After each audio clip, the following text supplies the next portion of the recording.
നമസ്കാരം. ഞാൻ ഷാനവാസ് വക്കീൽ. ഞാൻ ഇന്ന് ഈ വീഡിയോയിൽ വന്നത് എനിക്ക് ഈ അടുത്ത ദിവസം വന്ന ഒരു കേസിനെ സംബന്ധിച്ചുള്ള ഒരു കാര്യം പറയുന്നതിന് വേണ്ടിയാണ്. 68 വയസ്സായ ഒരു മനുഷ്യൻ 53 ദിവസം ജയിലിൽ കിടന്ന്, നിരപരാധിയായ മനുഷ്യനാണ്, ജയിലിൽ കിടന്നു. അദ്ദേഹം ഇപ്പോൾ ജാമ്യത്തിലാണ്. അപ്പോ 65 വയസ്സ് വരെ അദ്ദേഹം വിദേശ രാജ്യത്ത് ജോലി ചെയ്തു, അധ്വാനിച്ച് 3 പെൺമക്കളെയൊക്കെ കല്യാണം കഴിച്ചയച്ചു, നാട്ടിൽ വന്നു, വിശ്രമ ജീവിതം നയിച്ചു വരവേ ഒരു ദിവസം ഭാര്യ പറഞ്ഞു, പിന്നെ വീട്ടിൽ പർപ്പടമില്ല എന്ന് പറഞ്ഞു. 10-12 മണിയായപ്പോൾ പറഞ്ഞു പർപ്പടം കൂടെ കിട്ടിയിരുന്നുണ്ടെങ്കിൽ നന്നായിരുന്നേനെ എന്ന് പറഞ്ഞു. അപ്പൊ ബിരിയാണിയും എന്താ കണ്ടേ ഉണ്ടാക്കി വെച്ചൊക്കെയാണ്. അപ്പോൾ പറഞ്ഞു ശരി ഞാൻ പോയി പർപ്പടം വാങ്ങിച്ചുകൊണ്ട് വരാം എന്ന് പറഞ്ഞ് ഇദ്ദേഹം ബൈക്കും എടുത്ത് ഹെൽമെറ്റൊക്കെ വെച്ച് റിമോട്ട് ഏരിയയിൽ നിന്നാണ് വന്ന് മെയിൻ റോഡിൽ വന്ന്, മെയിൻ കടയിൽ വന്ന്, ജംഗ്ഷനിൽ വന്നുള്ള കവലയിൽ വന്ന് പർപ്പടം വാങ്ങിക്കുന്നതിന് വേണ്ടി വന്നു. അപ്പോൾ വരുന്ന വഴിമധ്യേ വെച്ച് ഒരു ചെറുപ്പക്കാരൻ കൈ കാണിച്ചു. അവിടെ നിന്ന് ജംഗ്ഷനിലേക്ക് എത്താൻ വേണ്ടി തന്നെ 1 കിലോമീറ്റർ 1.5 കിലോമീറ്റർ ഉണ്ട്. അപ്പൊ ഈ ചെറുപ്പക്കാരൻ കൈ കാണിച്ചതും അവിടെ നിർത്തി അദ്ദേഹത്തിനെ കയറ്റി. എവിടെ പോയി എന്ന് പറഞ്ഞാൽ ഇവിടെ അടുത്തൊരു സ്ഥലം വരെ വന്നതാണ് എന്നൊക്കെ പറഞ്ഞിട്ട് ഇദ്ദേഹം സംസാരിച്ച് വന്ന് ജംഗ്ഷനിലെത്തിയപ്പോൾ പോലീസ് കൈ കാണിച്ചു വണ്ടിയാണ്. അപ്പൊ ഈ ബാക്കിലിരിക്കുന്ന പയ്യന് ഹെൽമെറ്റ് ഇല്ല. അപ്പോൾ കൈ കാണിച്ചപ്പോൾ അദ്ദേഹം പെട്ടെന്ന് വണ്ടി നിർത്തിയപ്പം ഈ ബാക്കിൽ ഇരുന്ന പയ്യൻ എടുത്താടി എഴുന്ന ഓടി. പോലീസ് ഓട്ടിച്ചിട്ട് പിടിച്ചു അവനെ. എന്നിട്ട് ഇയാളുടെ ഈ വണ്ടി ഓടിച്ചു വന്ന ഇദ്ദേഹത്തിന്റെ ചാബിയും ഊരിയെടുത്തു. നിൽക്കാൻ പറഞ്ഞു. അപ്പം പറഞ്ഞു സാർ ഇങ്ങനെ വഴിയിൽ വന്നിട്ട് കയറ്റിയതാണ് എന്നൊക്കെ പറഞ്ഞു. അപ്പൊ ആൾക്കാരെല്ലാം ഇത്രയും ഇവിടെ കൂടി. ആൾക്കാരെല്ലാം കൂടിയിട്ട് അവർ പറഞ്ഞു ഇതിനകത്ത് ഇദ്ദേഹം മാന്യനാണ്, 68 വയസ്സുവരെ ഗൾഫിൽ നിന്ന് അധ്വാനിച്ച് വന്ന ഒരു മനുഷ്യനാണ്, 3 മക്കളെയൊക്കെ കൊണ്ട് മാന്യമായി ജീവിക്കുന്ന ആളാണ് എന്നൊക്കെ നാട്ടുകാർ എല്ലാവരും പറഞ്ഞു. പക്ഷേ പോലീസ് പറഞ്ഞു ഒരു കാരണവശാലും ഞങ്ങൾക്ക് ഇദ്ദേഹത്തിനെ വിടാൻ പറ്റില്ല, കാരണം നമുക്ക് സ്റ്റേഷനിൽ പോയി സംസാരിക്കാമെന്ന് പറഞ്ഞു. അപ്പോൾ സ്റ്റേഷനിൽ വെച്ച് അവിടെ വന്ന് വാർഡ് മെമ്പറെ വിളിച്ചു. ആ വാർഡ് മെമ്പറുടെ സാന്നിധ്യത്തിൽ മാസ്റ്റർക്ക് തയ്യാറാക്കി പിടിച്ചെടുത്ത സാധനങ്ങളെ MDMA ബാഗ് പരിശോധിച്ചു. ബാഗ് പിടിച്ചുകൊണ്ടുവന്ന പയ്യനെ ബാഗ് പരിശോധിച്ചപ്പോൾ അതിനകത്ത് MDMA ആയിരുന്നു, ഹൈ ക്വാളിറ്റിയിലുള്ള MDMA ആയിരുന്നു.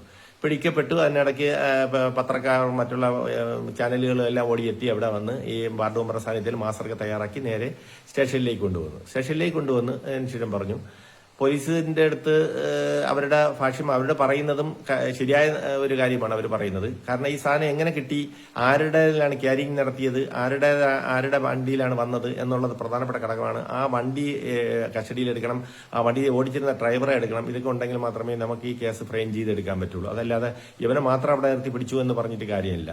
അപ്പൊ അതിനകത്ത് സെൻസേഷനിലായതാണ്. അതുകൊണ്ട് ഞങ്ങൾക്ക് ഇദ്ദേഹത്തിന് കൂടെ പ്രതികരണത്തെ പറ്റുമെന്ന് നിങ്ങൾ കോടതിയിൽ പറഞ്ഞോ എന്ന് പറഞ്ഞു. കോടതിയിൽ വന്നു. അപ്പോൾ ഞാൻ അദ്ദേഹത്തിനോട് പറഞ്ഞു നിങ്ങൾ 19 ദിവസം നിങ്ങൾ കിടക്കേണ്ടി വരും.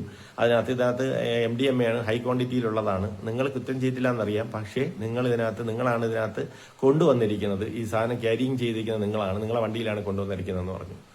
അപ്പോൾ ഉടനെ അദ്ദേഹം പറഞ്ഞ് ശരി കാര്യങ്ങൾ പറഞ്ഞ് മനസ്സിലാക്കി. അവരുടെ വീട്ടിലും എല്ലാവരും വന്നു. അതായത് പർപ്പടം വാങ്ങിക്കാൻ വേണ്ടി വന്ന, ബിരിയാണി ഉണ്ടാക്കി വെച്ചിട്ട് പർപ്പടം വാങ്ങിക്കാൻ വേണ്ടി വന്ന ആൾ പോലീസ് സ്റ്റേഷനിൽ നിൽക്കുകയാണ്. 2:30 മണിയായിട്ടും വീട്ടിൽ നിന്ന് വിളിച്ചിട്ട് ഫോൺ എടുക്കാൻ സമ്മതിക്കും. പോലീസ് ഫോണെല്ലാം മാറ്റിവെച്ചു നിൽക്കുകയാണ്. ഒടുവിൽ അവര് പറഞ്ഞു വീട്ടിൽ അറിയിക്കാൻ പറഞ്ഞു. അവരെ വീട്ടിൽ അറിയിക്കണമെന്ന് പറഞ്ഞു. അവരെ വീട്ടിൽ അറിയിച്ചു. മക്കളും എല്ലാവരും കൂടെയൊക്കെ ഓടി അവിടെ ചെന്നു. അപ്പോൾ സംഭവം ജയിലിൽ കോടതിയിലേക്ക് കൊണ്ടുപോവുകയാണ്. കോടതിയിൽ കൊണ്ടുപോയിട്ട് നിങ്ങൾ കോടതിയിൽ പോയി പറഞ്ഞു, ജാമ്യക്കാരൊക്കെ കൊണ്ടുവന്ന് അവിടെ ചെന്ന് പറഞ്ഞു വന്നു. ഞാൻ പറഞ്ഞു ജാമ്യക്കാരൻ ഇപ്പോൾ കൊണ്ടുവരണ്ട, നിങ്ങൾ കേസിന്റെ ഇത് പറഞ്ഞ ശേഷം കൊണ്ടുവന്നാൽ മതി എന്ന് പറഞ്ഞു. ജാമ്യം കിട്ടിയ ശേഷം കൊണ്ടുവന്നാൽ മതി എന്ന് പറഞ്ഞു. അദ്ദേഹം 55 ദിവസം കിടന്നു. സെഷൻസ് കോടതി ജാമ്യം അനുവദിച്ചു. അദ്ദേഹം പുറത്തിറങ്ങി. ഞാൻ പറയാൻ വന്നത് നിരപരാധിയായ ആ 68 വയസ്സുള്ള ഒരു മനുഷ്യൻ, അദ്ദേഹം വിദേശ രാജ്യങ്ങളിൽ പോയി അധ്വാനിച്ച് ജീവിച്ച് നാട്ടിൽ വന്ന് വിശ്രമ ജീവിതം നയിക്കവേ വഴിമധ്യ വെച്ച് ഒരു ചെറുപ്പക്കാരന് ഒരു ലിഫ്റ്റ് കൊടുത്തു എന്ന കാരണം കൊണ്ട് അദ്ദേഹം 55 ദിവസം ജയിലിൽ കിടന്നത് മാത്രമല്ല, പത്രത്തിൽ ഫോട്ടോ വന്നു. അദ്ദേഹത്തിന്റെ കുടുംബജീവിതം മൊത്തവും നാണക്കേടുണ്ടാക്കി. ബന്ധുമിത്രാദികളുടെ ഇടയിൽ 3 പെൺമക്കളുടെ കെട്ടിച്ചയച്ചവരുടെ മുന്നിൽ തലകുനിക്കേണ്ട അവസ്ഥ. ഇതെല്ലാം സംജാതമായത് ഒരു നിമിഷത്തെ അശ്രദ്ധ കൊണ്ടാണ്. ആ ചെറുപ്പക്കാരനെ കയറ്റാതിരുന്നു എങ്കിൽ ഒരു നിമിഷം ചിലപ്പോൾ അപ്പുറത്തോട്ട് ചെല്ലുന്ന സമയത്ത് നമുക്ക് തോന്നും അയാളെ കൂടെ കയറ്റിക്കൊണ്ട് വരാമായിരുന്നു എന്ന് നമുക്ക് തോന്നും. പക്ഷേ ആ നിമിഷം നമ്മൾ കാണിച്ച ഒരു സിമ്പതറ്റിക് മൈൻഡ് ഒരു ജീവിതകാലം മൊത്തവും നമ്മൾ ദുരിതത്തിലേക്ക്, ദുഃഖത്തിലേക്ക്, സമൂഹത്തിന് മുന്നിൽ തലകുനിക്കേണ്ട അവസ്ഥയിലേക്ക് എത്തിച്ചേരുന്ന ഒരു പ്രവണതയാണ് ആ ഒരു നിമിഷം കൊണ്ട് സംഭവിച്ചത്, ആ ചെറുപ്പക്കാരനെ കയറ്റി എന്നതുകൊണ്ട്. ഞാനിവിടെ പറയാൻ ആഗ്രഹിക്കുന്നതും വഴിമധ്യേ വെച്ച് അപരിചിതരെ ഒരു കാരണവശാലും വാഹനത്തിൽ കയറില്ല. 2 വീലർ ആയാലും 4 വീലർ ആയാലും നമ്മൾ കയറ്റരുത്. അത് നമ്മൾ സ്ട്രിക്റ്റ് ആയിരിക്കണം. അത് ചിലപ്പം ബാഗ് ഉള്ളവനായിരിക്കാം, ബാഗ് ഇല്ലാത്തവനായിരിക്കാം. ഏതായാലും തന്നെയും അവന്റെ പോക്കറ്റിലോ അവന്റെ ബാഗിലോ എന്തെങ്കിലും സാധനങ്ങൾ, ഇന്നത്തെ അവസ്ഥയിലുള്ള മയക്കുമരുന്നുകൾ എന്തെങ്കിലും ഉണ്ടാവുകയാണെങ്കിൽ അത് പിടിക്കപ്പെട്ട് നമ്മളും അതിന്റെ ഭാഗപാത്രമാകും. നമ്മളും അതിനോടൊപ്പം ഇൻവോൾവഡ് ആണ്, നമ്മളും കോ അക്യൂസ്ഡ് ആണ്. ഒരു കാരണവശാലും വഴിമധ്യേ വെച്ച് പരിചിതരോ അപരിചിതരോ ആരായിരുന്നാലും കൈ കാണിച്ച് നിർത്താതെ പോകുന്നത് ഏറ്റവും നല്ലതാണെന്നാണ് എന്റെ പൊതുവായ ഒരു അഭിപ്രായം. പിന്നെ ബന്ധുമിത്രാദികളോ അല്ലെങ്കിൽ നമുക്കറിയാവുന്ന അത്രയ്ക്ക് അറിയാവുന്ന ആൾക്കാരാണെന്നുണ്ടെങ്കിൽ നമുക്ക് അവർക്ക് ലിഫ്റ്റ് കൊടുക്കുന്നതിൽ യാതൊരു കുഴപ്പവും സംഭവിക്കില്ല. പക്ഷേ അപരിചിതരെ ഒരു കാരണവശാലും നമ്മൾ വണ്ടിയിൽ കയറ്റരുത്.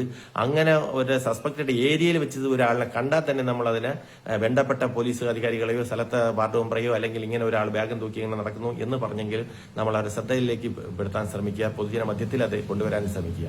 ഒരു കാരണവശാലും നമ്മൾ വഴിമധ്യേ അപരിചിതരെ ലിഫ്റ്റ് കൊടുക്കരുത്, കയറ്റിക്കൊണ്ടുവന്ന് സ്ഥലത്ത് ഇറക്കി കൊടുക്കരുത്. അതിന്റെ ഭവിഷ്യത്ത് എന്ന് പറയുന്നത് ഒരു ജന്മം മൊത്തവും നമ്മൾ സമൂഹത്തിന് മുന്നിൽ തല കുനിച്ച് നമ്മളെ ബ്ലാക്ക് സ്പോട്ട് വീണ് നമ്മൾ ജീവിക്കേണ്ട ഒരു അവസ്ഥയിലേക്ക് എത്തിച്ചേരും. അതുകൊണ്ട് ആരും തന്നെ ഇത് മനസ്സിലാക്കി ലിഫ്റ്റ് കൊടുക്കുന്ന ഒരു പ്രവണത നിർത്തി അപരിചിതരെ സഹകരിക്കുന്നതും സഹവർത്തിത്വം നടത്തുന്നതും ഒഴിവാക്കി മുമ്പോട്ട് പോകണമെന്ന് വിനീതമായി അഭ്യർത്ഥിക്കുകയാണ്. ഇത് എനിക്ക് വന്ന ഒരു കേസിനെ സംബന്ധിച്ചുള്ള ഒരു കാര്യമാണ് ഞാൻ പറയുന്നത്. ഇത് പൊതുജന മധ്യത്തിൽ മനസ്സിലാക്കാൻ വേണ്ടി മാത്രമാണ് ഇത് പറഞ്ഞത്. എല്ലാവർക്കും പുനർവിചിന്തനം ഉണ്ടാകട്ടെ. നല്ലൊരു നാളെ ആശംസിച്ചുകൊണ്ട് നിർത്തുന്നു. ജയ് ഭാരത്.